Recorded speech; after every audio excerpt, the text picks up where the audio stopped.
Taylor has introduced a new body shape to the Gold Label lineup in the Grand Pacific body shape. So that gives us the opportunity to compare head-to-head exactly what the differences in the body shape yield. Today we're taking a look at the 814E, the Rosewood Gold Label in the Grand or Super Auditorium body shape, against the new 717E Grand Pacific in Spruce and Rosewood as well. So stick around.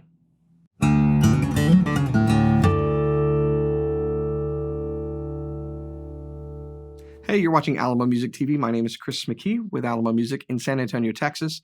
You can find us online at alamomusic.com. If you're new to the channel, subscribe, turn on notifications, and like our videos. If you want to support the channel, visit our spring store link below for custom swag and check out our podcast, the Fretboard Confessional, wherever you get your podcasts at.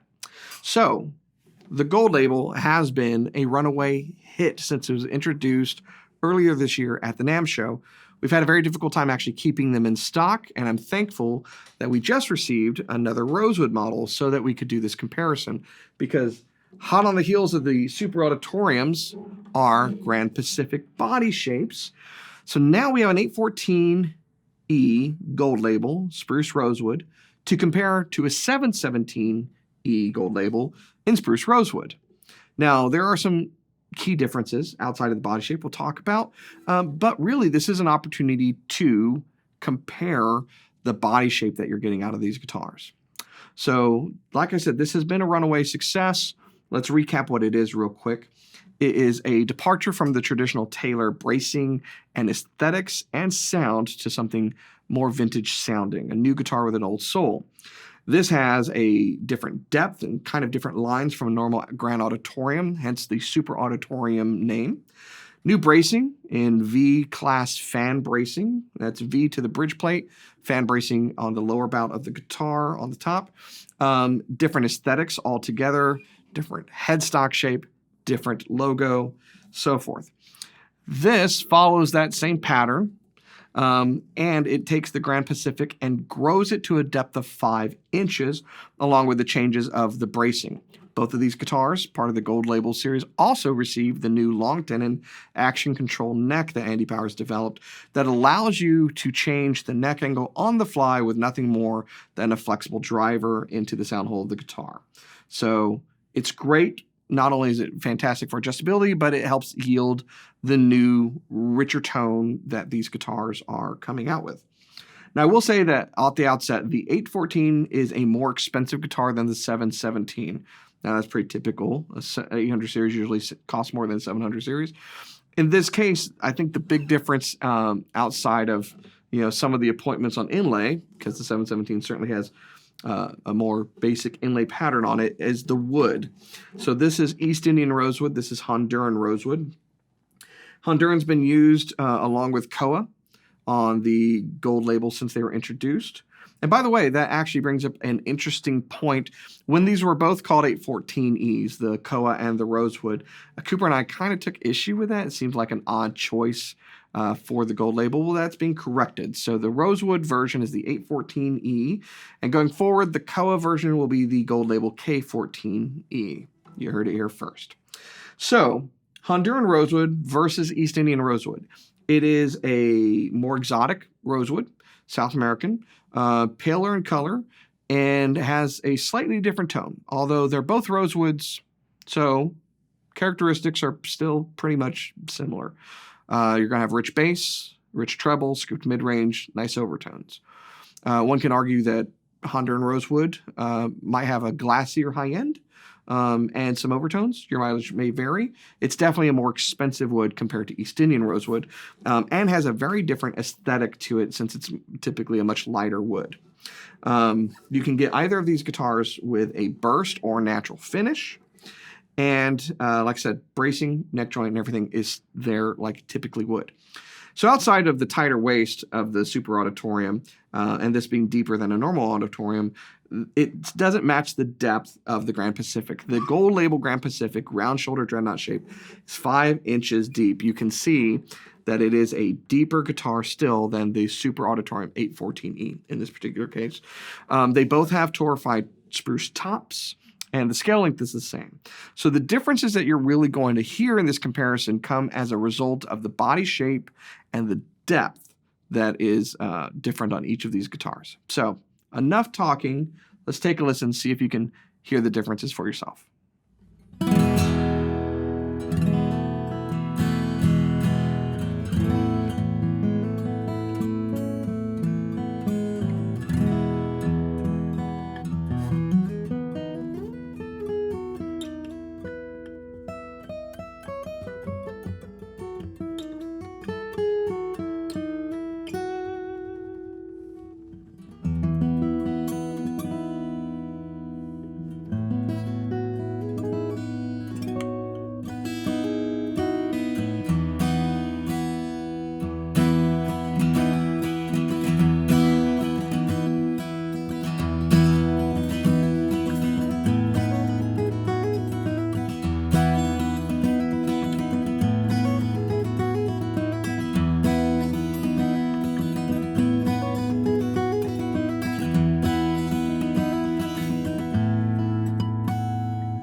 All right, so there you have it. Form your opinions. Don't listen to me yet. Type something down in the comments. If you have to pause the video in order to type your lengthy diatribe, go ahead and do so. But I want to hear from you first. Got it? You're done? Okay. Let's talk tone when it comes to body shape. When you take a guitar and you tighten the waist, what it tends to do is focus the sound, particularly on the high end. And so when you see a grand concert, a triple O, an OM, an auditorium-sized guitar with that tighter waist, it tends to have the guitar respond differently, definitely to a lighter touch. Now, the smaller the guitar, the more responsive it is. When you get up to like a jumbo-sized guitar, you're going to have to really kind of lay into it a little bit to get that top moving because of the sheer size of it. But with that tighter waist, you still get a more focused tone on the high end. If you've ever played like a dreadnought versus a jumbo, both will have a lot of volume, but you'll hear that difference. The wider waist and kind of squarish body tends to produce a sound that's a bit like that, kind of a wall of sound, whereas the tighter waisted bodies will tend to focus particularly on the high end, and you'll have some nuanced control, if you will, with kind of chiminess and so forth. And that will vary in how it responds depending upon tone woods, bracing, builder, all of that stuff. But that's kind of a good overall provisor, right? So if you take this guitar and you bring in the sides, then you're going to get a bit of a tighter response, particularly on the high end. That's why a grand auditorium body historically from Taylor has been a good do-all guitar. Light gauge strings and a top that responds a little bit more with a nice focused sound. It does well for strumming, for finger picking, for flat picking, whatever. If you really need the most volume, a Dreadnought will probably beat it, but it's a good kind of Swiss Army knife of a guitar, if you will. When you take that guitar and you increase the depth and you widen the waist and you round the top, there's something that happens to the sound there as well. I find that it becomes a little rounder on the initial attack of the note, and you get a bigger, more resonant mid-range that's coming out with kind of this fuller wall of sound. And that's what we get here. Now, when you grow the depth of the guitar, it increases your low end, but also volume typically. There's just more of a cavity going on in the guitar. Just like if you went from a small body guitar to a jumbo, there's more space. And that resonance comes forth with a different articulation response and volume. So that's what we have between these guitars. Did you hear that? Was it noticeable to you? And if so, what would that do in your choice of guitar? Now, we kind of talked about at the beginning, and it bears repeating. This is a much more affordable guitar compared to the 814. The choices they've made on the tone woods and some of the aesthetics allow it to be really a lot more affordable than I thought it would be. It's kind of in this day and age, a happy accident or surprise, if you will, that this happened. So I'm all for it. But apart from price, what would appeal to you when it comes to your playing style? There are no rules, okay?